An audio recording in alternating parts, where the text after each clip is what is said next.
जब एहसास कोई चेहरा हो जाता है, मंजर मंजर आईना हो जाता है। अपने अंदर जंगल भी है, बस्ती भी। अपने अंदर जंगल भी है, बस्ती भी। इसीलिए गुम हर रास्ता हो जाता है। माली चाहे कितना भी चौकन्ना हो, फूल और तितली में रिश्ता हो जाता है। अब लगता है ठीक कहा था गालिब ने, बढ़ते बढ़ते दर्द दबा हो जाता है।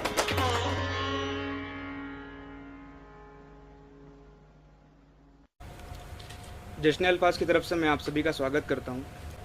साथियों, पूरी दुनिया में जहाँ भी उर्दू बोली जाती है, लिखी जाती है, पढ़ी जाती है, या उर्दू शायरी के फैंस जिन भी शहरों में, हमारे देश में और विदेशों में जहाँ पर भी हैं, वहाँ पर मदन मोहन दानिश साहब अपना एक अलग मकाम रखते हैं। मेरा जो पहला सवाल है वो मदन मोहन दानिश साहब से ये है कि सर, आपका जन्म बलिया में हुआ, और जैसा कि मुझे जानकारी है कि बलिया में उर्दू उतनी प्रचलित नहीं है, उर्दू वहाँ की प्राइमरी लैंग्वेज नहीं है। वो क्या रीज़न्स थे कि आपका उर्दू की तरफ झुकाव हुआ और ये सफ़र का आगाज़ हुआ? किस भाषा में या किस इलाके में उर्दू है या नहीं है, ये हमें बहुत बाद में पता चलता है। जी। कि जब भोजपुरी जैसे इलाकाई ज़बान में तोशक लफ्ज़ का इस्तेमाल जी होता जी था, है जी ना? सदर दरवाज़ा इस्तेमाल जी होता जी था, है ना? जैसे हमारे दादाजी कहते थे कि जा भाई तनी सदर दरवाज़ा बंद कर दा, जी या तोशक बिछा दा, मेहमान आ जी गया वालों। तो ये लफ्ज़ जब आप ढूंढोगे कि भोजपुरी के लफ्ज़ तो नहीं जी है, जी हजारों मील दूर से सफ़र करते हुए लुढ़कते फुढ़कते आए हैं, और हमारी बोली में कब घुस गए, रच बस गए, जी मिल गए, पता जी नहीं पड़ा। तो ये हमें खुद पता नहीं पड़ता कि हम क्या बोल रहे हैं। जी तो ये ज़बान जब आपकी बचपन से, आप दबीज़ पर्दे जब इस्तेमाल करते हैं, तोशक इस्तेमाल करते हैं, सदर दरवाज़ा इस्तेमाल करते हैं, तो ये तो सब फ़ारसी से आए हुए लफ्ज़ हैं सब। जी और आप वहाँ की इलाकाई ज़बान एक भोजपुरी भोजपुरी में इस्तेमाल कर रहे हैं, हिंदी में भी नहीं या हिंदुस्तानी में भी नहीं। तो ये बड़ा दिलचस्प होता है इन सब को जानना, लफ्ज़ों के सफ़र को और भाषा के सफ़र को। मुझे भी लगता था कि ये सब मैं नहीं पढ़ा हूँ, लेकिन फिर ये धीरे धीरे कहीं, और फिर जो गांव था उसका जो कंपोजिट कल्चर था, उसमें दोनों तरह की आबादियाँ थी और बड़ी एक रचाव के साथ रहती थी। कि अगर देर हो जाए तो ये समझिए कि मैं किसी अपने दोस्त या खाना खा लिया, मेरी माँ समझ लेती थी ना। तो ये रचाव था। अब उसमें बात ये होती है कि जब आप सुबह उठते हैं और आपको संस्कृत के श्लोक याद कराए जाते हैं, और शाम होती है, तो गाँव का जो परिदृश्य होता था पहले, संभवतः आज भी हो, तो बाहर चारपाई, जो ओसारा बोलते हैं उसको, दालान बोलते हैं कहीं कहीं ना, तो वहाँ चारपाई या चौकी होती थी, उस पर बैठते हैं लोग। और गांव में रातें जल्दी होती हैं, 7 साढ़े 7 बजे 8 बजे आमतौर पर लोग सो जाते हैं। तो मानस का पाठ करने के लिए हमारे दादाजी बोलते थे करो, लालटेन रहती थी रोशनी के लिए, और उसमें मतलब आसपास के लोग भी सुनने आ जाते थे। कोई निकल रहा जा रहा किसी काम से तो अभी आके बैठ गया। वो खैनी चूना भी खाते रहते थे, मानस भी सुनते रहते थे, उससे बात भी करते रहते थे। तो ये एक रोज़ का क्रम था, आधा घंटा मुझे पढ़ना मानस, सस पर पढ़ना है। दादाजी सुबह श्लोक याद कराए थे, और दूसरे दिन पूछते थे जी वो बताओ और उसके अर्थ बताओ। जी और फिर मानस के भी जब पढ़ता था तो उसके भी अर्थ बताते थे। कभी कबीर के दोहे, कभी रहीम के दोहे। तो इस तरह से जब आप एक कल्चर में धीरे धीरे बढ़ते हो, जी ग्रो करते हो, तो पोइट्री के कुछ एसेंस, कुछ एलिमेंट आपके अंदर कहीं आते हैं, आप उससे बच नहीं सकते, जी है ना? ऐसा भी होता है कि कोई ज़रूरी नहीं कि आप पोइट्री पढ़ते रहो और आप पोइट्री करने लग जाओ, ये भी ज़रूरी नहीं है। लेकिन कहीं सेंसिटिविटीज अगर आपकी मैच कर जाती हैं, जी तो फिर आप उस दिशा में आगे बढ़ने लगते हैं। आपको पता नहीं होता, आपके एलिमेंट अंदर वो ग्रो कर रहे होते हैं।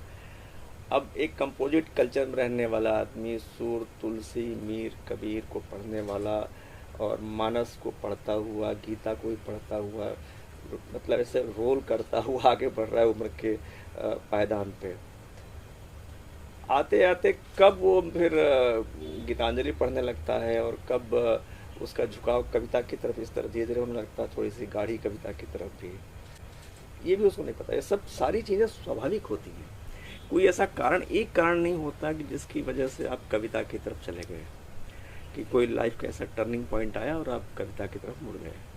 ये बहुत लंबा प्रोसेस है, जैसे लफ्ज़ों के बनने का प्रोसेस है, जैसे चीज़ों के होने का प्रोसेस है। आप अगर सामने का ले लो ना, जैसे हम रसोई में रसोई बनाते हैं, तो उसका भी एक प्रोसेस है कि हम चाहें कि तेज़ आंच करके और जल्दी से बना दे कोई चीज़, ये संभव नहीं है। जितना समय लगना है जो चीज़ पकने के लिए, जो कम आंच पे पकेगी वो कम आंच पर ही पकेगी और उतनी ही देर पकेगी, है ना। उसके बिना वो मज़ा नहीं आएगा, स्वाद लुत्फ नहीं आएगा उसमें, है ना। तो हर चीज़ की एक प्रक्रिया, एक प्रोसेस है। उस प्रोसेस के तहत ही जब आप उसमें आ जाते हो उस प्रोसेस में, तो आप कुछ ऐसा लगने लगता है कि आप कुछ लिखने के रास्ते पर हो, सोचने के रास्ते पे हो। और सेंसिटिविटीज़ थोड़ी सी अगर आपकी उस तरह की हैं कि आप चीज़ों को देख के, सोच के, महसूस करके थोड़े से अंदर से कहीं विचलित होते हो या खुश होते हो, तो चीज़ें आपके लिए और आसान हो जाती हैं। ये मैं महसूस करता हूँ अपने जीवन में, क्योंकि जीवन का जो शुरुआती हिस्सा था थोड़ा कठिन था। तो सेंसिटिविटीज हो सकता है कि ज़्यादा उम्र से पहले थोड़ी सी अंदर विकसित हो गई होंगी, ऐसा लगता है मुझे। ये मेरा अपना सोचना है, हो सकता है कि न भी हो। कई कठिन परिस्थितियाँ आपके सामने आती हैं तो आप उम्र से पहले बड़े होने लगते हो, तो वो सारी चीज़ें हैं जो आपको अलग तरह से सोचने को मजबूर करती हैं। आप लीक से हट के फिर सोचने लगते हो, चीज़ों को देखने का नज़रिया बदलने लगता है आपका। तो ये कई कारण होते हैं, एक कोई कारण मैं नहीं कह सकता कि आप शायरी की तरफ आ गए, ऐसा कोई एक कारण नहीं होता मेरी नज़र में। मुझे ये सब अगर मैं इकट्ठा करूं, एक जगह करूं, तो सारी चीज़ें ये सब समझ में आती हैं। और फिर जो मेरी जहाँ मैं पढ़ता था, हाई स्कूल तक मेरी पढ़ाई हुई, पूर्णानंद इंटर कॉलेज दुबे छपरा, मेरे गांव से 2 किलोमीटर की दूरी पर, 2.5 किलोमीटर की दूरी पर गांव था। तो वहाँ आचार्य हजारी प्रसाद द्विवेदी जी का जन्म हुआ था उसी गांव में। और एक बड़ा साहित्यिक आभा मंडल मतलब उस पूरे इलाके में था। आचार्य जी का जो काम है कबीर पर, और जो उन्होंने शांति निकेतन में किया और BHU में किया, वो तो खैर अद्भुत काम है। और चाहे जितना पढ़िए आप आचार्य जी को, ऐसा ललित बहुत कम मिलता है। तो एक वहाँ का आभा मंडल, वहाँ की जो लाइब्रेरी थी बड़ी समृद्ध थी। तो उस समय बंगाल का साहित्य बहुत पढ़ने को मिलता था हमें अपनी लाइब्रेरीज़ में, और दूसरी चीज़ें भी, प्रेमचंद की कहानियाँ वगैरह, ये सब चीज़ें बहुत पढ़ने को मिलती थी। फिर इत्तेफाक खूबसूरत की मुझे मेरी नौकरी रेडियो में लगी। तो रेडियो में आप फिर रोज़ उस तरह के लोगों से मिलते जुलते हो, आपका काम उसी तरह का हो जाता है, आप चीज़ें उस तरह से प्रोड्यूस कर रहे हैं, वही काम कर रहे हैं। तो उसको ऐसा भी नहीं होता कि रेडियो में काम करने लग जाओ तो आप ये करने लग जाओगे, ये भी नहीं मानता मैं। लेकिन ये एक कारण हो सकता है कि अगर आपके अंदर वो सेंसिटिविटीज है तो उसको हो सकता है कि थोड़ा सा वो गढ़ दे जी। जैसे एक नुकीले पत्थर को पानी ऐसे जब साल साल गुजरता हो पत्थर तो वो गोल चिकना हो जाता है ना। ऐसी बहुत सारी चीज़ें होती हैं ना जो आपको चिकना बनाती हैं, आपको स्वीकार्य बनाती हैं, कहने का स्वीकार्य कह सकते हैं उसके लिए, आप स्वीकार्य हो जाते हैं। तो ये सारी परिस्थितियाँ होती हैं जिम्मेदार, मुझे ऐसा लगता है।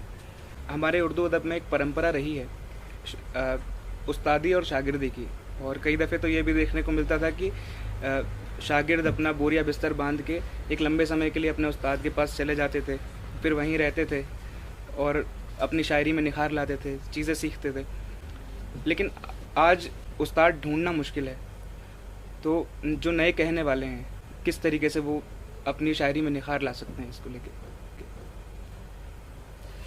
देखिए, जो पहली बात जो आपने कही कि बोरिया बिस्तर बांध के चले जाते थे, तो वो गुरुकुल वाली बात जो हमारे यहाँ गुरुकुल में भी होती थी, शायरी में भी होती थी कि उस्ताद का दर्जा एक बाप का होता जी, था, जी, है ना, और जी। शागिर्द का दर्जा एक औलाद का। जी, जी। आज भी है, कमोबेश है, और चीज़ें बदली हैं वक्त के साथ, लेकिन फिर भी हैं, कई चीज़ें तो हैं। तो वहाँ जाकर सीखने का मतलब नहीं होता है। जैसे आप रह रहे हैं गुरुकुल में या जी। किसी, या अपने किसी उस्ताद के साथ रह रहे हैं, तो न आप सिर्फ शायरी नहीं सीख रहे हैं, आप इसको फ़र्ज़ ऐसे कर सकते हैं कि जैसे आपने गज़ल कही और आपने उस्ताद को भेज दी है ना, कि ये देखिए जैसे, है ना, तो वो देख के उस पर लिख के बता देंगे आपको। लेकिन जब आप उस्ताद के साथ रह रहे हैं, है ना, तो उनकी बातचीत का जो लहजा है, उनका जो डिक्शन है, उनका जो चीज़ों को देखने का नज़रिया है, वो हो सकता है किसी फूल को देख के आपसे बात करने लग जाएं कि देखो कृष्णा ये कैसा फूल है और जी। इसमें क्या क्या चीज़ें जी, हैं, जी, क्या खूबसूरत जी। चीज़। फिर हो सकता है उनको हो सकता है कि कण्व ऋषि की आश्रम की बात जी, याद आ जाए जी। और अन्नपूर्णा शकुंतला की दास्तान जी, बताने जी, लग जाएं जी। आपको। वो चीज़ आप मिस करते हो जी। जब आप चिट्ठी से गज़ल भेजते हो या व्हाट्सएप पे जी, गज़ल भेजते हो। जी। आज व्हाट्सएप पे भेजते हैं जी, ना, जी। वो चीज़ें नहीं मिल सकती ना। तो उसका अपना एक फ़ायदा था, तब वक्त भी था ऐसा, और लोग ग्रो होने के लिए इतना वक्त देते थे। मैं वही कह रहा हूँ ना कि ग्रो होने के लिए वक्त चाहिए, जी। उस वक्त से पहले नहीं हो सकता। जी। तो आप उसका लहजा सीखते थे, ज़बान का जो लहजा होता है जिससे कविता बनती है। उर्दू शायरी में तो ख़ास तौर से कहा जाता है ना कि आप क्या कह रहे हैं ये महत्वपूर्ण है, लेकिन आप उसे कैसे कह रहे हैं ये उससे भी ज़्यादा महत्वपूर्ण है, महत्वपूर्ण। सबसे महत्वपूर्ण है जी। ना। तो कैसे कहना, जो क्राफ्ट है, जो लहजा है ना, जो आपकी शैली है, उस्लूब है, ये बहुत ही महत्वपूर्ण है। उस बात को आपने कैसे कही है, तो ये कैसे कही है सीखने का जो काम है ना, ये सोहबत में ज़्यादा आता है ना। इसको वैसे भी सोहबती इल्म कहा जाता है। या तो आप अच्छी किताबों की सोहबत करें, या अच्छे किसी उस्ताद की सोहबत करें। आप जब किसी वाकई ईमानदार और जानकार शख्स की सोहबत करते हैं, तो वो आपको निखारता है। इसमें कोई दो राय नहीं, इससे इनकार नहीं किया जा सकता। क्योंकि अगर अकेली किताब सब कुछ करती तो शायद दुनिया में तमाम विश्वविद्यालय और कॉलेज नहीं होते, जी। इतने टीचर्स नहीं होते हैं, तो फिर किताबें ही सारा काम कर देती हैं। तो कहीं ना कहीं उसका अपनी इम्पोर्टेंस है। आप उनसे जब बात करते हो तो बात करने में चीज़ें बहुत बदल जाती हैं, जी। है ना, बहुत बदल जाती हैं। ये मसला है। इसी से रिलेटेड एक सवाल और है सर कि हम देखते हैं कि हमें आज भी नज़्म में बहुत ज़्यादा काम देखने को मिल रहा है, लेकिन जब हम नस्र की तरफ जाते हैं तो नए कहने वालों का रुझान नज़्म की तरफ ज़्यादा है, लेकिन हमें नस्र में उर्दू, खासकर उर्दू अदब में हमें उतना काम नस्र में देखने को नहीं मिलता है। तो इसके क्या रीज़न्स हो सकते हैं? आज सबको सब कुछ चाहिए और अभी चाहिए, जी। है ना। सबको सब कुछ चाहिए और अभी चाहिए, बहुत मतलब जल्दी में है वक्त, है ना, बहुत सबको बहुत जल्दी है, और जल्दी काम तो नहीं है। शायरी में क्या होता है कि एक शेर कहे आपने 2 लाइन, कई बार शायरी में अभी गीतांजलि श्री की किताब आई जी, है, जी, जी। रेत समाधि है ना, उसे बुकर मिला। उस उपन्यास को पूरा होने में कितना समय लगा आप खुद पढ़िएगा। क्या आपके पास है इतना वक्त कि गज़ल कहें और उसके लिए सालों साल इंतज़ार करें आप? आज किसी के पास नहीं है। सब चाहते हैं कि मैं आज गज़ल क्या 2 शेर कहूँ और पोस्ट करूँ अभी तुरंत, और उस पर वाह वाह और लाइक्स और कमेंट्स आने लगे, है ना, तुरंत व्हाट्सअप करूँ, दोस्तों को ग्रुप में भेजूँ, है ना। तो ये जल्दी ना, मैं फिर वही कह रहा हूँ, प्रोसेस है, पूरा एक प्रक्रिया है। ये नज़्म और नस्र में जो फ़र्क आया है ये भी उसी की वजह से है। जी। सब कुछ चाहिए और अभी चाहिए, नस्र अभी तो नहीं होता है। नस्र को समय चाहिए, टाइम चाहिए। मैंने अभी आपको ताज़ा मिसाल दी, जी, जी। बुकर अवार्डेड जो गीतांजलि श्री की किताब है, और आप लोगों को पता होगा कितने साल लगे थे उसे पूरा होने में। तो ये टाइम टेकिंग काम है नस्र का। कविता से कठिन हो जाता है गद्य लिखना। जी। गद्य जिसको गद्य कहते हैं, जी। वो छोटे छोटे वाक्य, और प्रेमचंद है, देखो कैसा मतलब, और ऐसा मतलब कविता की तरफ बहाते हुए अपने साथ ले जाता है। आप शुरू कर दो, बस आप बहते हुए चले जाओगे। हजारी प्रसाद द्विवेदी जी को पढ़ो आप, जो लालित्य मिलेगा ना उनके निबंधों में, निबंध जो होते हैं कितने कई बार नीरस होते हैं, बहुत नीरस होते हैं, लेकिन जो लालित्य आप बहते हुए चले जाते हो, तो लेकिन उसके लिए आपको चाहिए वो सब। आप मैं आप सबको कहूँगा कि अगर आप जिस भी विधा में काम कर रहे हो उसमें अभिज्ञान शाकुंतलम को भी पढ़े आप लोग। उसमें जो शकुंतला की सेंसिटिविटीज हैं, जिस तरह से वो कण्व ऋषि के आश्रम से विदा होते हुए लताओं से लिपट लिपट के विदाई ले रही हैं, और एक एक लता के, एक एक पौधे का, एक एक पेड़ का नाम भी रखा हुआ, नाम ले लेके कह रही हैं, और अपनी सखियों को हिदायत भी दे रही हैं कि देखो ये इसको इस वक्त मैं पानी देती हूँ, ध्यान रखना इसका ये नाम है, ये नाम नहीं लोगी तो नाराज़ हो जाएगा। तो ये सेंसिटिविटीज़ ना आपको अलग अलग चीज़ें पढ़ने से मिलेंगी। हम कई बार कहते हैं कि और ये जो है ना, ये सारी चीज़ें पढ़ने में वक्त लगता है। उस्ताद ये करता है कि आपको 5 मिनट बता देता है, क्योंकि उसने आप वो 5 मिनट पर वो भी नहीं बताता, वो भी 40 साल बाद 5 मिनट बताता है। जी जी जी, बिल्कुल। 40 साल उसने भी काम किया है, तब वो 40 साल और 5 मिनट में ये चीज़ बताता है। तो ये अभी फर्क आपको बताया मैंने। उस्ताद का जो सही उस्ताद होता है ना, वो ये काम करता है।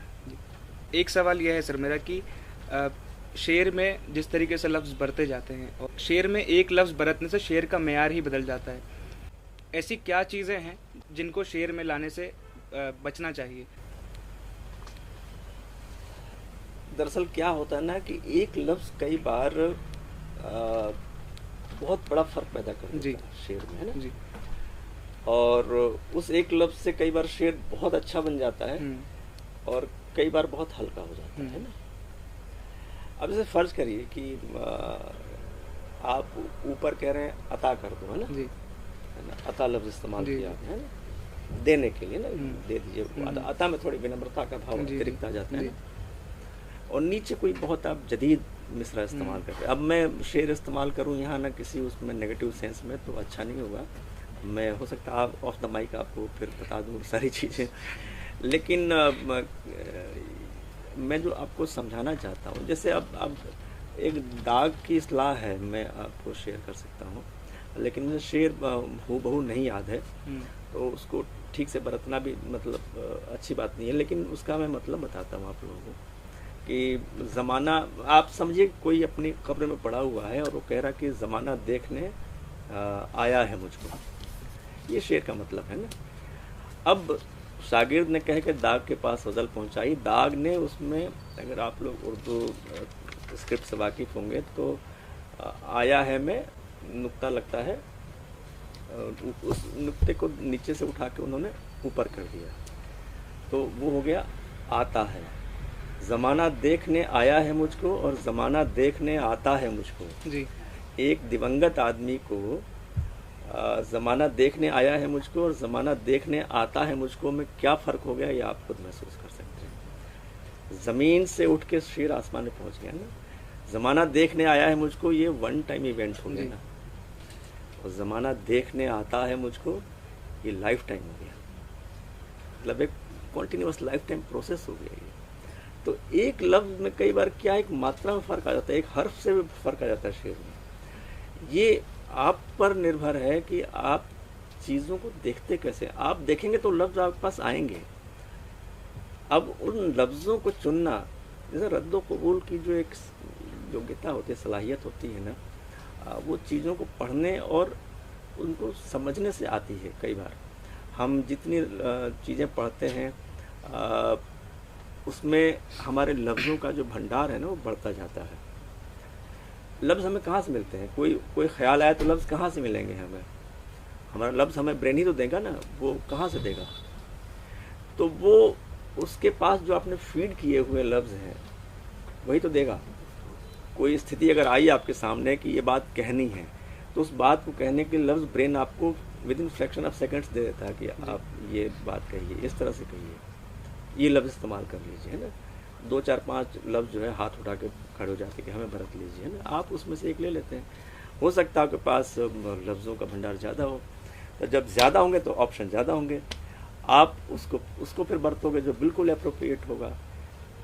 तो मैंने जैसा कहा प्रोसेस है, उसमें आपके पास शब्द भंडार भी ज़्यादा होना चाहिए।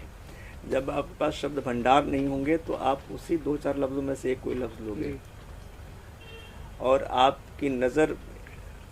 और फिर एक बात यहाँ जो मैं कहना चाहता हूँ कि अगर आप उर्दू शायरी कर रहे हैं या हिंदी कविता कर रहे हैं, अगर आप उर्दू शायरी कर रहे हैं और आप निराला को नहीं पढ़ रहे हैं या केदारनाथ अग्रवाल को नहीं पढ़ रहे हैं, रघुवीर सहाय को नहीं पढ़ रहे हैं या अभिज्ञान शाकुंतलम को नहीं पढ़ रहे हैं, तो आपके अंदर वो सेंसिटिविटीज कैसे आएंगी, वो ताजगी कैसे आएगी?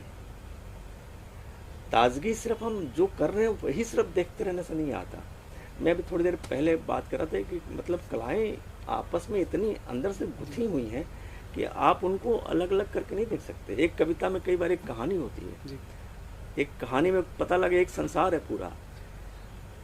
आप एक शेर में संगीत की कितनी धुनें आप महसूस कर सकते हो, कितनी गूंजें उसमें होती हैं।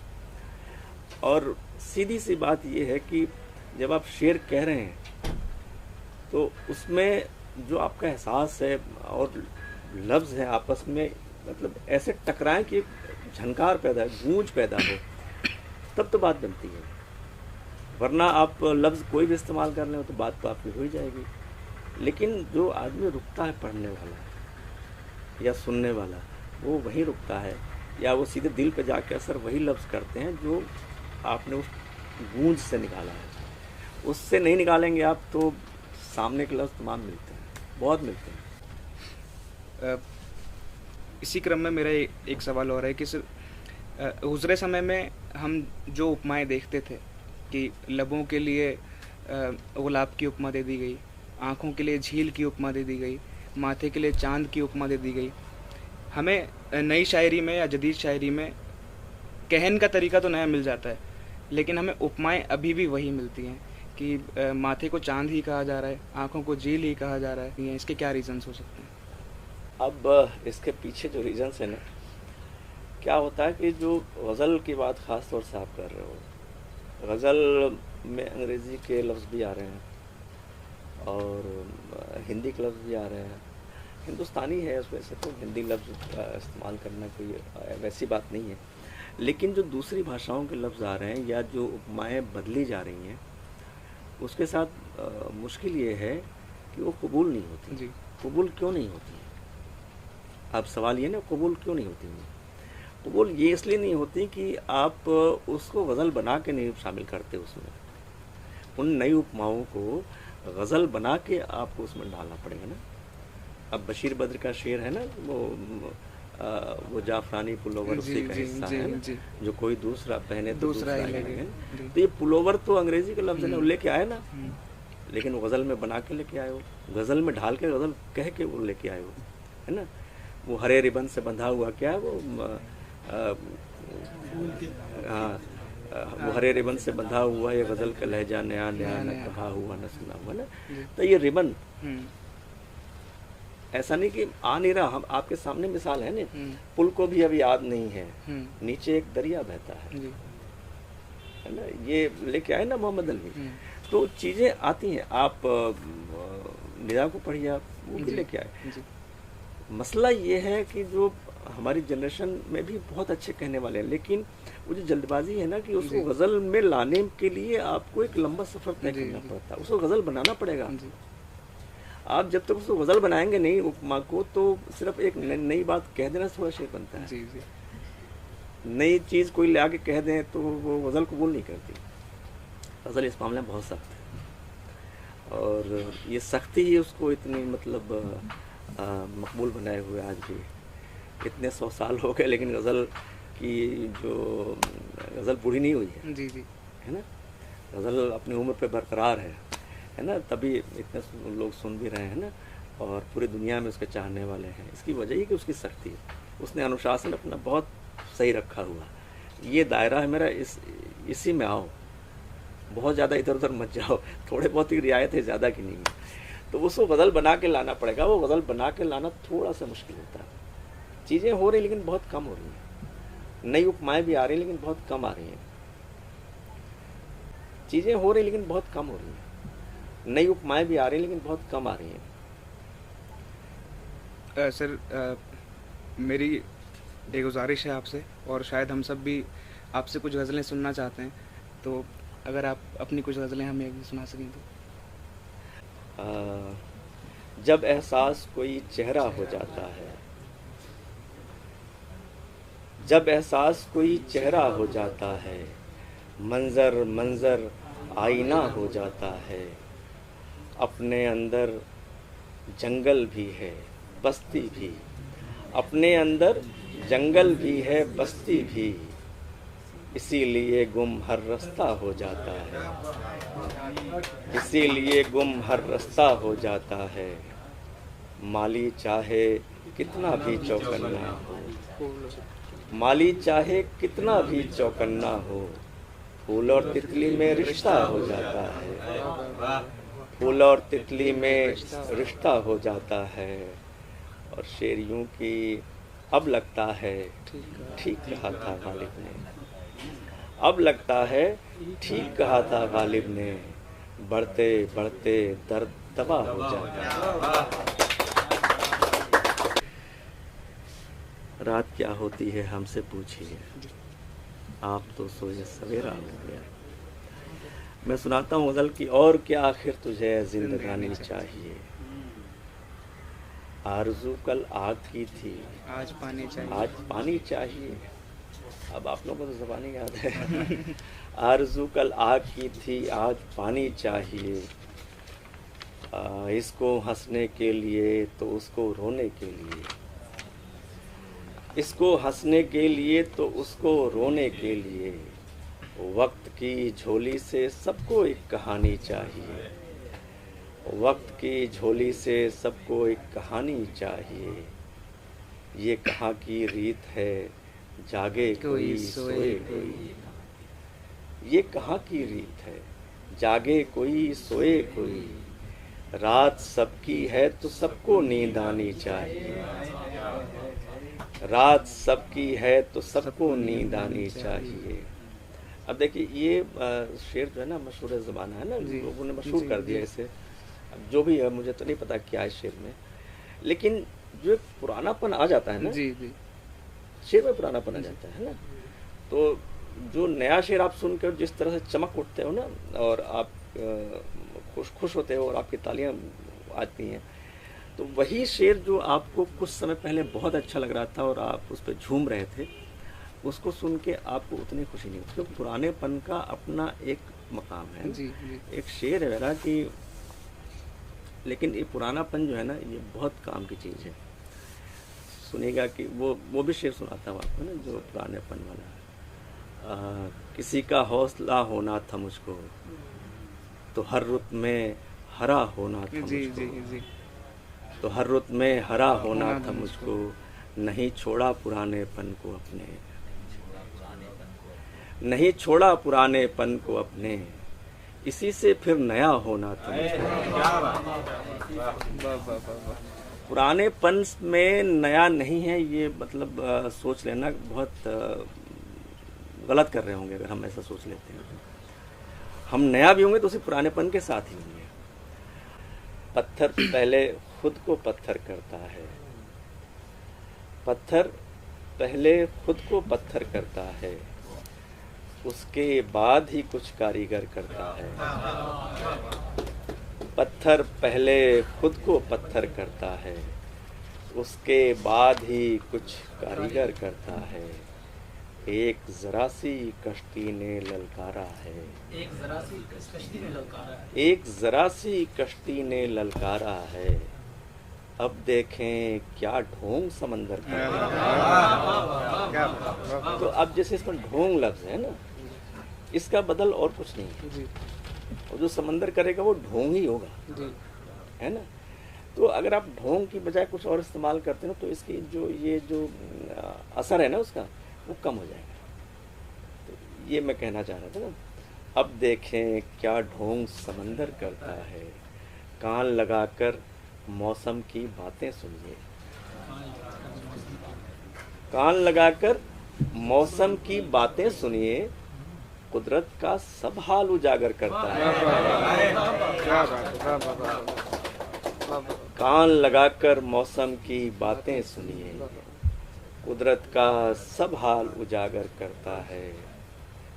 उसकी बातों में रस कैसे पैदा हो, उसकी बातें कैसे पैदा हो, उसकी बातों में रस कैसे पैदा हो, बात बहुत ही सोच समझ कर करता है। उसकी बातों में रस कैसे पैदा हो, बात बहुत ही सोच समझ कर करता है। और जिसको देखो दानिश का दीवाना है, जिसको देखो दानिश का दीवाना है, क्या वो कोई जादू मंतर करता है। तो ये है मामला। मतलब कई बार शायरी में जो ताली का जो ये दिया हुआ है ना, ये हमारे उस्तादों ने दिया हो कि अपनी तारीफ खुद भी कर लो कभी कभी। कहते हैं गालिब कहे अंदाज़े बयां। तो ये मामला है। एक ताज़ा गज़ल कुछ शेर सुन लीजिए। अब इतना तो मैं पढ़ना जानता हूँ, अब इतना तो मैं पढ़ना जानता हूँ, तेरी तकदीर में लिखा हुआ हूँ, तेरी तकदीर में लिखा हुआ हूँ, अब इतना तो मैं पढ़ना जानता हूँ। सुनो यार शेर सुनो कि मुझे अब आईने की क्या ज़रूरत, मुझे अब आईने की क्या ज़रूरत, मुझे अब आईने की क्या ज़रूरत, मैं अपने साथ रहने लग गया हूँ। क्या बात है। मुझे अब आईने की क्या ज़रूरत, मैं अपने साथ रहने लग गया हूँ, मैं अपने साथ रहने लग गया हूँ। फिर एक दिन दास्तां बन जाऊँगा मैं, फिर एक दिन दास्तां बन जाऊंगा मैं, फिर एक दिन दास्तां बन जाऊँगा मैं। अभी सुन लो मुझे, अभी सुन लो, अभी सुन लो मुझे, मैं अनसुना हूँ। फिर एक दिन दास्तां बन जाऊँगा मैं, अभी सुन लो मुझे, मैं अनसुना हूँ। मेरा लहजा बता सकता है तुमको, मेरा लहजा बता सकता है तुमको, अभी मैं किससे मिलकर आ रहा हूँ। मेरा लहजा बता सकता है तुमको, अभी मैं किससे मिलकर, अभी मैं किससे मिलकर आ रहा हूँ। कई दुख मुझ में आकर बस गए हैं, कई दुख मुझ में आकर बस गए हैं, कि जैसे मैं ही उन सब की दवा हूँ। मैं कुछ दिन क्या रहा जंगल में दानिश, मैं कुछ दिन क्या रहा जंगल में, मैं कुछ दिन क्या रहा जंगल में दानिश, इशारे सब समझने लग गया। तो आपको मतलब कई बार ना जंगल में जाके भी चीज़ों को देखना महसूस करना पड़ता है। जब आप परिंदों के साथ पेड़ों के साथ भी वक्त बिताते हो ना, तो बहुत सारी नई चीज़ें आप पर, एक नई दुनिया खुलती है। मीर कहता है ना कि सरसरी तुम जहान से गुजरे, वरना हर जा जहाने दीगर था। जी जी। आप बहुत जल्दी जल्दी में निकल गए, जी। वरना हर कदम पर एक नई दुनिया थी। तो हमें समाज जो कंक्रीट का जंगल, इससे निकल के कई पेड़ों वाले जो जंगल है उस पर भी जाना चाहिए कभी कभी। बकौल मदन मोहन दानिश, मीर एक बहुत सीधे शायर हैं और गालिब एक बहुत चतुर शायर है जो अपने ज्ञान का प्रदर्शन करने से बिल्कुल नहीं चूकता। इसको दूसरी तरह समझें तो मीर जो है, गालिब के यहाँ ज्ञान है जी, विद्वता है, दर्शन है जी उनका जो फलसफाना अंदाज है, और उससे उन्होंने पूरी दुनिया को मुतासिर जी, किया है ना। और बड़े शायर हमारे अदब, उर्दू अदब के बहुत बड़े शायर हैं ना, अजीम शायर, दोनों अजीम शायर जो आपने नाम लिए। लेकिन मीर की जो पहचान शिनाख्त है अलग से ना, वो उनकी मासूमियत जी, उनकी सादगी। वो ज्ञान को थोड़ा सा कई बार किनारे रख के बिल्कुल मासूम बन जाते हैं, बिल्कुल सादगी। इश्क बिन ये अदब नहीं आता, दूर बैठा गुबारे मीर उससे, इश्क बिन ये अदब नहीं आता, मेरे सलीके से मेरी निभी मोहब्बत, जी जी, तमाम उम्र में नाकामियों से काम लिया है ना। तो कहता है कि मतलब नाकामियों से काम लेने वाला जो शायर है, बताइए कमाल।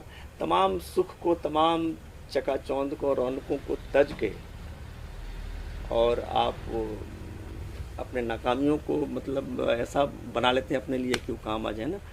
अब जैसे गालिब इसी बात को कहते हैं दूसरी तरह से, वो मामला भी दूसरा है, हालांकि दर्द का हद से गुजरना है दवा हो जाना। वो मीर का अपनी नज़र है। वो कहते हैं नाकामियों से काम लेना है काम।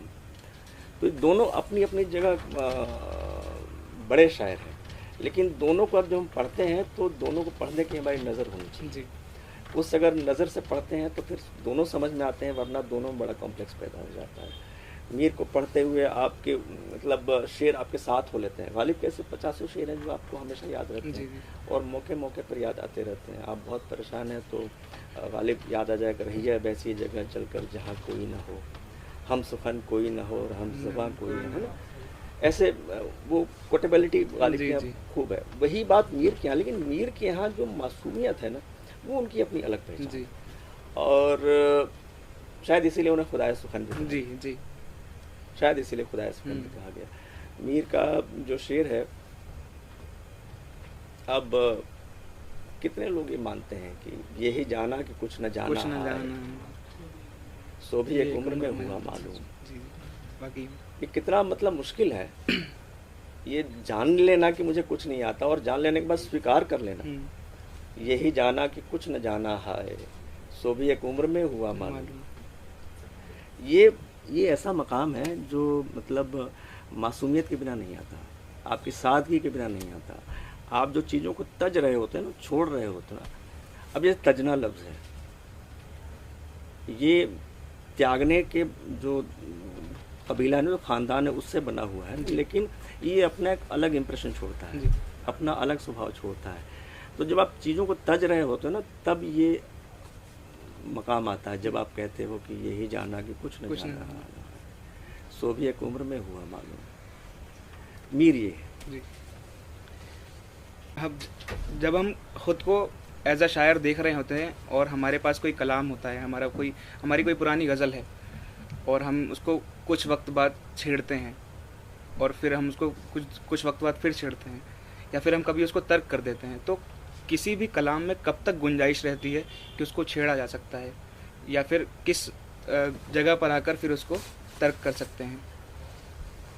आप अपने कलाम को जब आप कहते हैं ना, जब आप शुरुआत करते हैं तो मतलब जब लिखने के जो शुरुआती इब्तदाई दौर होता है, तब की बात मैं बताता हूँ, फिर उसके बाद वाला प्रोसेस बताता हूँ जो मैंने समझा है। आम तौर पे होता ये है कि जो शुरुआत जब हम कर रहे होते हैं तो हमारे मन में बहुत सारे ख्याल होते हैं। एक बात को कहने के लिए बहुत सारे लफ्ज़ मिल जाते हैं हमें, और लफ्ज़ भी मतलब कई बार बड़े कठिन से होते हैं और भारी भरकम से लफ्ज़ आते हैं। आसानियाँ बड़ी दुश्वारी से आती हैं। आसान कहना थोड़ा सा मुश्किल है ना, लेकिन नामुमकिन नहीं है। तो जब आप कहने बैठते हो तो जब आप शेर कहते हो तो आपको लगता है कि मैंने बात कह दी है ना, क्योंकि आपके दिल में वो बात है। तो आप जब कहते हो तो आप जब पढ़ते हो तो लगता है कि आपने कह दी है बात, लेकिन होता दरअसल ये है कि वो जब सुनने वाला सुनता है या पढ़ने वाला पढ़ता है तो उसको कुछ ठीक ठाक नहीं समझ में आती बात, है ना। उसमें दोनों चीज़ों फ़र्क ये होता है कि जो आपके दिल में है वो कागज़ पे नहीं उतरा है, आपके जहन में इसलिए लगता है कि आपने उतार दिया है, तो वो फ़र्क वहाँ हो जाता है ना। आपको पढ़ के लगता है कि यार मैंने तो शेर बिल्कुल सही कहा है, क्योंकि आपने सारी चीज़ें सोची हुई है कि ये बात है, इसमें ये बात से है, इसलिए आपको नज़र भी आ रही है। सुनने वाला सुन रहा है, उसको नहीं समझ में आ रहा, तो आपको लगता है कि यार ये बात तो नहीं बनी, है ना, उससे निराशा होती है ना। तो इसलिए जब आप शेर कह लें तो उसके 2, 4, 5, 6 दिन, 1 हफ्ते बाद आप उसको उठा के पढ़ें कि क्या वाकई इस शेर में वही बात है जो आप कहना चाह रहे थे। ये शुरुआती दौर की बात बता रहा हूँ मैं। अगर आपको लगे, आपको खुद लग जाएगा, 1 हफ्ते बाद जब आप पढ़ेंगे तो आपको खुद ही लग जाएगा, बल्कि 2 दिन बाद भी कई बार लग जाता है कि मतलब यार नहीं, वो बात तो नहीं आई, जो मैं कहना चाह रहा था, जो सोच रहा था, जो मेरा कंटेंट था, वो इस शेर में नहीं आया।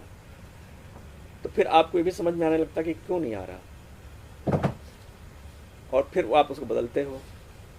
कई बार क्या होता है कि जो आपका उस्ताद होता है वो 1 मिनट में बता देता है कि यार इसमें ये चीज़ ठीक नहीं है। हम कई बार क्या होता है कि मतलब लंबे समय बाद भी कुछ शेर उसको ठीक करते हैं, ठीक चीज़ें हो जाती हैं, लेकिन उसमें जो एक क्लिक होता है ना, जो बात जाके लग जाए दिल पर टक से, वो नहीं आ पाता शेर में। कई बार एक लफ्ज़ के बदलने से कई बार आ भी जाता है। जैसे ये शेर मैंने सुनाया कि ये कहाँ की रीत है, जागे कोई सोए कोई, है ना। अब रीत की जगह आप बहुत सारे लफ्ज़ इस्तेमाल कर सकते थे, है ना। तो अब लेकिन जो रीत जाके पकड़ता है वो रस्म नहीं पकड़ेगी, या कोई भी लफ्ज़ लगा लो आप, वो नहीं पकड़ेगा। तो ये कई बार ये होता है कि ये अपने आप आता, अब ये अपने आप आया हुआ है, ये कहाँ की रीत है, जागे कोई सोए कोई। और ये रीत तब आता है जब, मैंने कहा ना कि जब आप थोड़ा सा अपने दायरे से निकल के भी पढ़ते हो चीज़ों को, तो अन्यथा रीत आना कठिन हो जाता है, मतलब इस तरह के लफ्ज़ आने कठिन हो जाते हैं। फिर कई बार होता है कि एक शेर बहुत सालों साल में मुकम्मल होता है कई बार, और जो हमारे बड़े शायर हुए हैं, जो उस्ताद शायर हुए हैं, उनके यहाँ भी ये बात हुई है कि साल हर साल लग जाता है, वो बात मुकम्मल नहीं होती, और एक मिसरा हो जाता है, एक मिसरे में मिसरा नहीं लगता जी। बशीर बद्र साहब एक मुलाकात में कह रहे थे कि यार देखो, ये मेरे ख्याल से 7-8 साल बाद मिसरा लगा इस पर। तो ये ऐसा कोई समय नहीं है कि हम इतने शेर में, इतने समय में ही बदल सकते हैं शेर को। लेकिन कुछ शेर होते हैं जो बहुत रेयर होते हैं, इनको आप फोटो फिनिश कह सकते हो आप, उसमें बदलाव नहीं होता, तो उसमें बदलाव मुमकिन नहीं होता, वो फोटो फिनिश शेर कहलाते हैं। बाकी तो कहीं बदलाव कर सकते हो आप, मतलब, लेकिन बदलाव हमेशा बेहतरी के लिए होना चाहिए।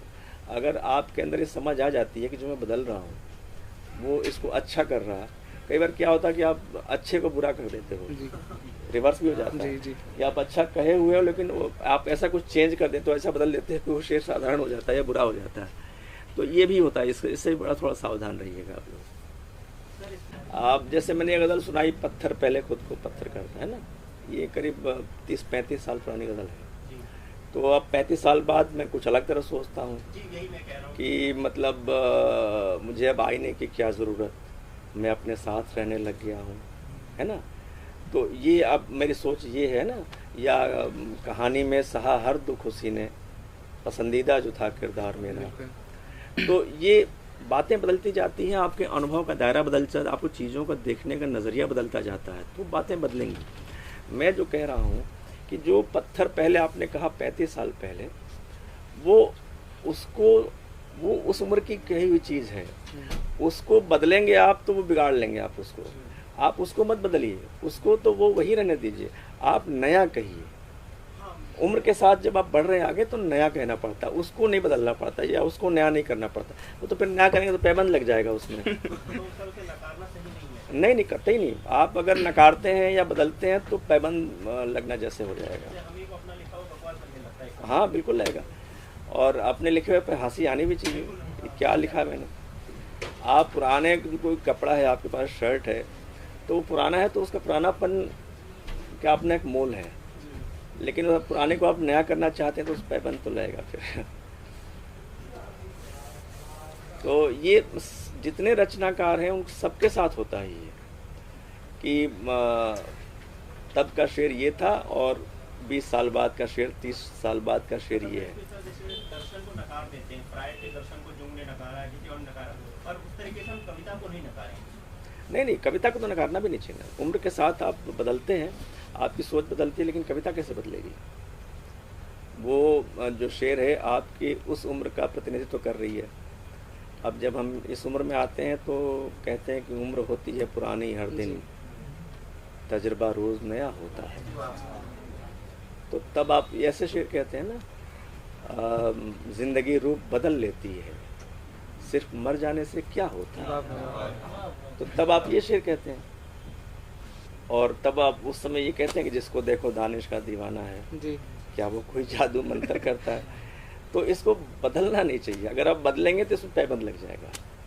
तो कितने लफ्ज़ बदलेंगे आप इसमें से? एक लफ्ज़ बदलेंगे आप, उस पूरा शेर में मतलब पैबंद लग जाएगा। तो वो वैसा का वैसा, वो उसकी पहचान है।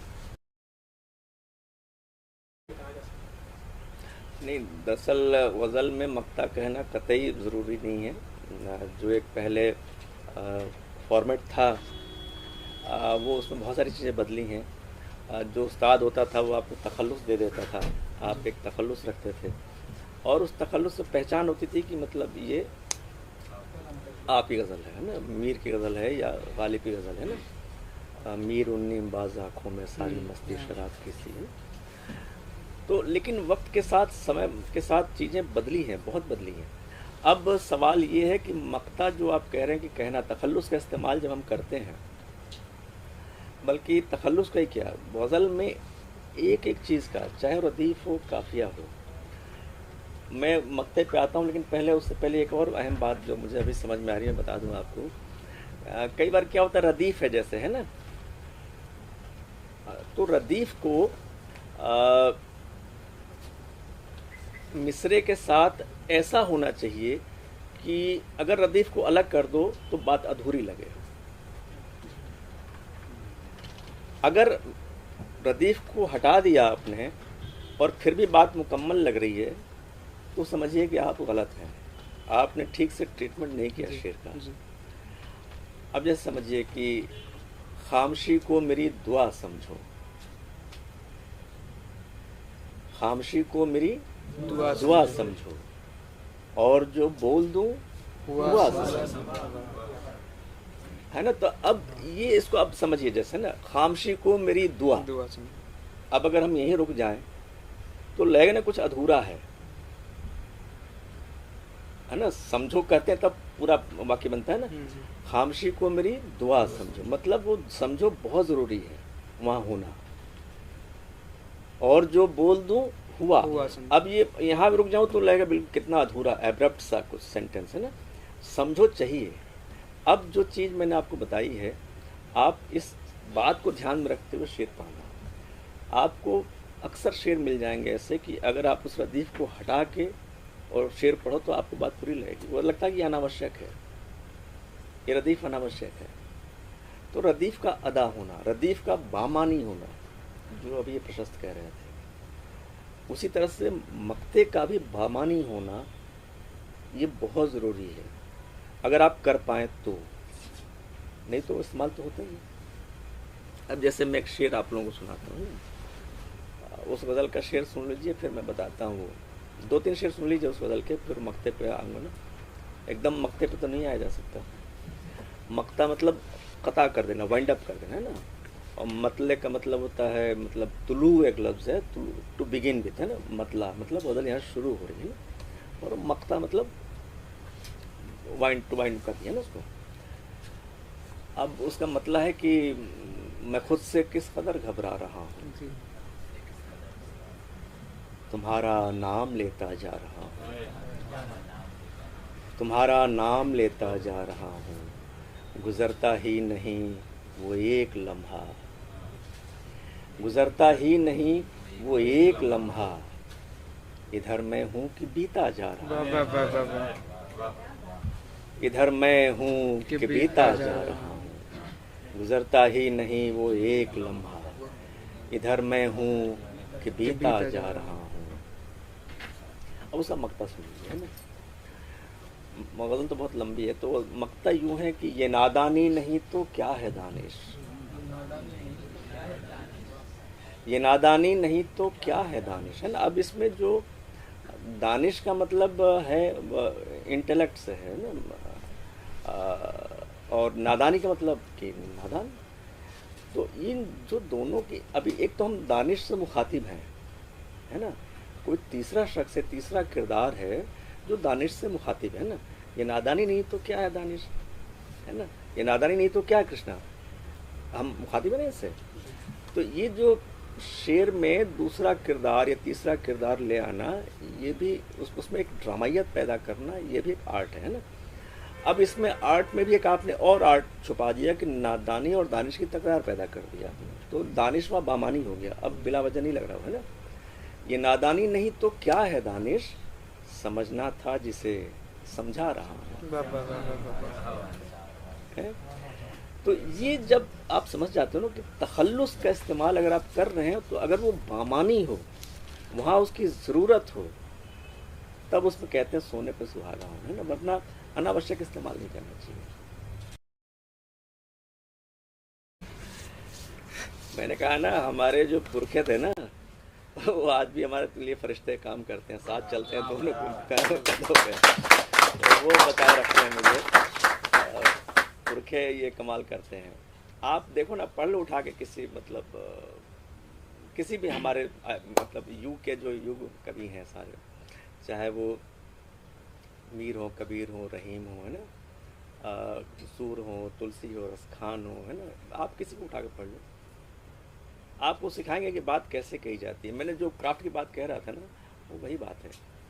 गुस्सा है बेशक है, लेकिन अगर अदायगी में वो झुंझलाहट दिख गई अगर आपकी ना, जैसे गालिब का मैंने शेर सुनाया था ना, वो झुंझलाहट की इंतहा है। रही अब ऐसी जगह चलकर जहाँ कोई ना हो, जी, हम सुखन कोई न हो और हम ज़बां कोई न हो। अब इसको आप अगर पीड़ा में पढ़ के देखें, रही अब ऐसी जगह चलकर जहाँ कोई न हो, हम सुखन कोई न हो और हम ज़बां कोई न हो, मतलब पीड़ा की इंतहा है, उस झुंझलाहट की इंतहा है। वो थक चुका आज के इस समाज के नकलीपन से और बेगानेपन से। मतलब इंतहा ये देखिए कि क्या है वो, पड़िए जब बीमार तो कोई न हो तीमारदार, और जब मर जाइए तो नौहा खा कोई न हो। कोई नहीं। वो कह रहा कि यार मुझे रहना नहीं समाज में, यार मैं ऐसी जगह जाकर रहना चाहता हूँ जहाँ मैं बीमार पड़ जाऊँ तो कोई तीमारदार मर नहीं हो, और जब मर जाऊँ तो कोई मुझे मेरे ऊपर रोने वाला कोई ना हो। लेकिन ये झुंझलाहट आई कैसे? आप देख रहे हैं किस तरह से आई है। पढ़िए जो बीमार तो कोई न हो तीमारदार, और जब मर जाइए तो नौहाफा कोई न हो ना। तो ये चीज़ जो है ना, मैंने कहा ना, हमारे पुरखे सिखाते हैं। हमने किया क्या है कि बड़ी हैरत होती है कि मतलब बहुत जल्दी चीज़ों को छोड़ना सीख लिया हमने, और ये हुनर इतनी जल्दी आया है आज के समय में, लोगों ने अपनी चीज़ों को छोड़ना बहुत जल्दी सीख लिया। और मतलब मैं जो कहता हूँ ना कि फिर वही पुरानेपन से ही नयापन आएगा। अपनी बात फिर कह रहा हूँ, इसीलिए पुरानेपन को छोड़ता नहीं हूँ मैं कभी। ये जो आप कह रहे हो विनम्रता, पोलाइटनेस, ये कई बार नकली भी हो जाती है। आपकी विनम्रता जो है ना, अतिरिक्त विनम्रता दिखने लगती है और वो बरामद हो जाती है, पकड़ में आ जाती है। लेकिन जो स्वाभाविक तौर पे आ रही है विनम्रता, वो अलग पहचान रखती है। झुंझलाहट भी ठीक है, गुस्सा भी ठीक है, लेकिन वो गज़ल के दायरे में है। अमीर इमाम हमारे दौर का बहुत नौजवान शायर, वो गुस्से में बहुत रहते हैं ना, लेकिन वो गज़ल बना देते हैं गुस्से को, गुस्से को गज़ल बना देते हैं जी। तो ऐसा नहीं है कि आप अपने गुस्से को, झुंझलाहट को आप गज़ल नहीं बना सकते। वो बहुत आसान है, लेकिन बस ये कि आप उसमें से होके गुजरिए। जो गज़ल का दायरा है ना, उसमें बने रहिए, आप उस अनुशासन में बने रहिए, तो आप वो भी सीख जाएंगे। और गज़ल जब आपको शेर कहना सिखाती है, तो सिर्फ शेर कहना ही नहीं सिखाती, आपको ज़िंदगी को बरतना भी सिखाती है। जी, वाकई में। कि आप ज़िंदगी में कैसे रहें, कैसे बर्ताव करें अपने लोगों के साथ, वो हुनर भी सीख जाते हैं आप। वो ज़बान वही आ जाती है आपकी कि जब आप उस तरह से बात करते हैं, उस तरह से रिएक्ट करते हैं। झुंझलाहट क्या रिएक्शन है जी। आपका रद्द-ए-अमल किस तरह का है, वो आपकी बात में आएगा या फिर शेर में आएगा। चीज़ों को आप जब देखते हैं, दरअसल जो कहते हैं ना कि हम आप बीती को जग बीती बना लेना और जग बीती को आप बीती, है ना। तो जब आप जग बीती को आप बीती बनाते हो, तो आप बनाते क्या हो, वो बनने लगता है। जब आप उस दौर से निकलते हो तो आप बनने लगता है अपने आप को। तो वो झुंझलाहट, गुस्सा नहीं रह जाता है। मेरा एक मतलब है कि हम अपने दुख को गाने लग गए हैं। जी। लेकिन इसमें ज़माने लग गए। हम अपने दुख को गाने लग गए हैं, मगर इसमें ज़माने लग गए। मैंने कहा ना, ज़माने लगेंगे। आप ये समझिए कि ज़माने लगे बगैर ये सब हो जाने नहीं, लेकिन ये कि आपको उस रास्ते पर चलना पड़ेगा। आपने अभी ये गलत रास्ता पकड़ लिया ना, तो आप विदिशा जाने के बजाय गैरतगंज पहुंच जाओगे। आप वो रास्ता विदिशा वाला तो पकड़ो आप, भले आप धीरे धीरे चलो उस पर, आप पहुंच जाओगे विदिशा, लेकिन वो रास्ता वो होना चाहिए। तो ये शनाख्त आपको करनी पड़ेगी, हाँ मैं अब ठीक रास्ते पर आया हूँ, भले उसमें समय कितना लग जाए, लगने दो। मैंने कहा ना, जल्दी का काम नहीं है ये। और आज कि आप लोगों की मजबूरी है, दरअसल आप लोगों का स्वभाव नहीं है लेकिन मजबूरी है, जल्दबाजी जो उजलत है ना, लेकिन उजलत बहुत नुकसान करती है, नुकसान भी बहुत कर जाती है वो, और ऐसा नुकसान कर जाती है इसकी भरपाई बहुत कठिन है कि शेर कहना, तुरंत सोशल मीडिया पर डालना, तुरंत उसके रिएक्शन से खुश हो जाना और चीज़ों को समझे बगैर आगे बढ़ जाना, ये थोड़ा सा है मामला।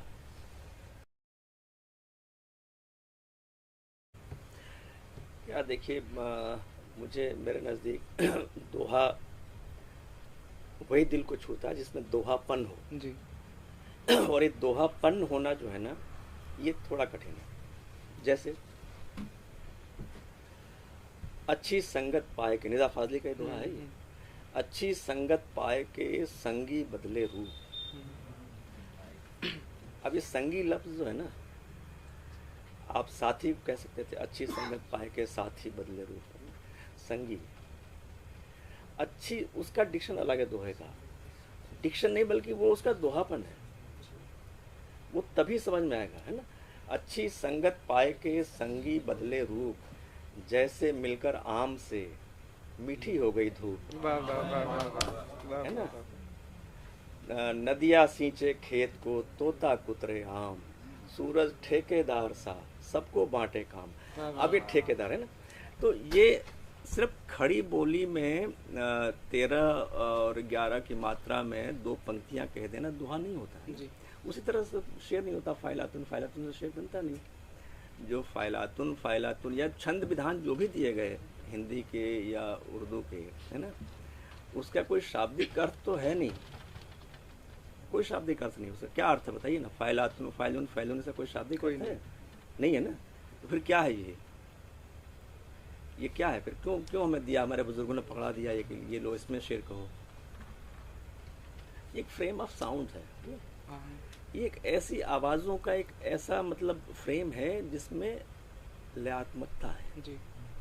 है ना, जिसमें मेलोडी है, जिसमें एक रिदम है, और वो रिदम है, वो मेलोडी है जो हमारी ज़िंदगी को छूता है, हमारी ज़िंदगी के मेलोडी से, हमारी ज़िंदगी के रिदम से, हमारी सांसों के रिदम से मैच करता है ना। तो उन सारी बहर जो कहते हैं ना उर्दू व्याकरण में, जो बहर होते हैं, छंद जिनको बोलते हैं, वो समंदर की जो चलने वाली मौजें लहरें हैं ना, वो उनको कहते हैं। उनमें जो एक लयात्मकता है ना, उनकी जो एक ध्वन्यात्मकता, उनकी जो एक क्या कहना चाहिए, मेलोडी और रिदम है, उस नाम भी उसका इसीलिए बहर रखा गया है ना। तो वो जब आप उस फ्रेम में लफ्ज़ शेर कहते हो ना, तो उसमें वो लयात्मकता आ जाती है, वो बात आ जाती है। दोहे में भी वही बात है कि सिर्फ ज़्यादातर कहे गए दोहे जो है ना, वो 13-11 की मात्रा में कहे गए।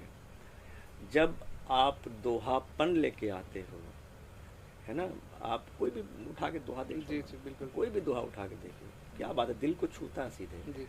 वो सिर्फ यही कि दोहापन होना चाहिए उसमें, वो जो मिट्टी की खुशबू जो होती है ना, वो होना चाहिए। और 2 पंक्तियां जो है ना ऐसे असर करती हैं जैसे कोई, आप ठीक कह रहे थे कि जैसे कोई बहुत बड़ा मतलब कहानी हो ना, जी। छोटा करके देखिए जीवन का विस्तार, है, आंखों भर आकाश है, बाहों भर संसार। तभी बाहों भर संसार जब आप ले आते हो ना, तो आप झूम जाते हो, एक नशा सा आता है ना। बिल्कुल बिल्कुल। तो ये 2 पंक्तियों में कह देना एक तपस्या है। जो मैं कह रहा था ना, हम अपने दुख को गाने लग गए हैं, मगर इसमें ज़माने लग गए। मगर इसमें ज़माने लग गए। जो ज़माने लगना है ना, यही तपस्या है। जिसको गालिब ने कहा था कि दर्द का हद से गुजरना है तबाह हो जाना। तो वो तपने वाले प्रोसेस में तो आओ आप लोग। वो दोहापन या शेर में शेरियत तभी आती ना, आप लोग सही रास्ते पर तभी बैठ के बातचीत कर रहे हो, वरना आप कुछ और कर रहे होते। बहुत वक्त कम है सबके पास, है ना कहीं कुछ न कुछ कर ही रहे होते। आप लोग भी यहाँ नहीं होते तो आप किसी कॉफ़ी शॉप में होते, या किसी व्हाट्सएप चैट में बिजी होते, कोई फिल्म देख रहे होते, कुछ भी कर रहे होते। बहुत काम है, ज़माने में काम की कमी है क्या आप लोगों के लिए? लेकिन आप यहाँ बैठ के बात कर रहे हैं, इसलिए मतलब सही रास्ते पर हैं आप। सर, हम जश्न अल्फाज की तरफ से और हम सभी आपका बहुत बहुत शुक्रिया करते हैं कि आपने हमें वक्त दिया और आप सभी यहाँ पर आए। और हम आप सभी का भी बहुत बहुत आभार व्यक्त करते हैं कि आप सभी इस चर्चा में जुड़े और इसके सहभागी बने। बहुत बहुत धन्यवाद।